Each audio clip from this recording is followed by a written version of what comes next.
Kuni kecha poytaxtimizda bo'lib o'tgan press turda ishtirokchilar Raqamli rivojlanish departamenti, Yunusobod tumanidagi chiqindilarni yig'ish punkti, qayta yuklash va utilizatsiya qilish inshootlari hamda Toshkent viloyatida joylashgan yangi chiqindi poligoni faoliyatini ko'zdan kechirishdi. Tadbirda ishtirok etgan jurnalistlar va blogerlar press turning asosiy mavzusi bo'lgan poytaxtda kunlik maishiy chiqindilarni bartaraf etish tizimi faoliyati bilan ham bevosita tanishdilar. Bu qanday tizim va u qanday funksiyalarni bajaradi? Bu kabi savollarga muxbirimiz quyidagi reportaj orqali javob beradi.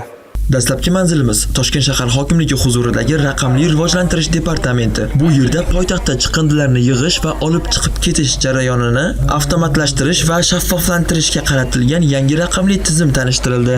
Tizim maxsus trans ishlab chiqarish boshqarmasi davlat korxonasi bilan hamkorlikda yo'lga qo'yilgan bo'lib, uning asosiy maqsadi inson omilini kamaytirgan holda chiqindilarni tashish tizimini raqamlashtirish va monitoringini kuchaytirish.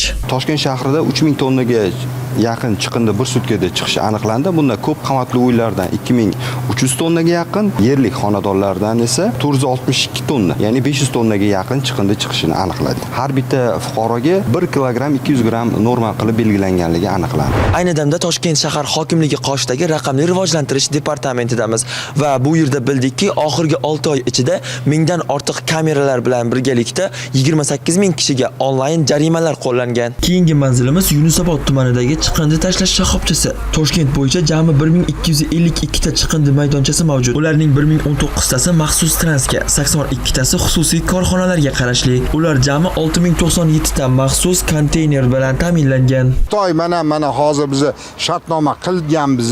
Bu shartnomada asosan shu chiqayotgan chiqindilarni qayta ishlash va uni saralash bo'yicha. Shuningdek, chiqindilarni qayta ishlash va utilizatsiya qilish filiali faoliyati bilan tanishdik. Yunusobod chiqindi yig'ish shoxobchasiga bugungi kunda 3 ta yirik tumandan chiqindilar olib kelinadi. Bular Yunusobod, Shayxontohur va Olmazor tumanlari. Ushbu 3 ta yirik tumandan bir kunda 2800 tonna chiqindi bu manzilga yetib keladi. Press turning yakuniy manzili ekologik xavfsiz poligon bo'ldi. 2024-yil sentyabrda foydalanishga topshirilgan poligonning umumiy maydoni 30,91 gektar. Maxsus texnikaning og'irligi 60 tonna. Shu maxsus texnikada chiqindilarni preslab ustidan 20-30 sm qavatli turpa bilan yopamiz. Bu yerdan bemalol foydalansa bo'ladi. Mana hozir bu yerda eski poligonda qilayotgan proyekt, sijin qilayotgan proyekt, hozir u proyekt tugagandan keyin bu poligonni tan uli 1 metr qavatli bilan turpa bilan yopib, zeleniy zona qilib, o'shandan keyin tayyor 59 gektar yer bo'ladi. Hech o'ylab ko'rganmisiz? Tashlayotgan chiqindilarim qayergacha yetib boradi deya. 1800 ta insonning mehnatlari evaziga Toshkent viloyati Ohangaron tumanidagi ushbu poligonga yetib keladigan chiqindilar 5 yil o'tganidan so'ng insonlarning ehtiyoji uchun gaz ishlab chiqarishda xizmat qiladi.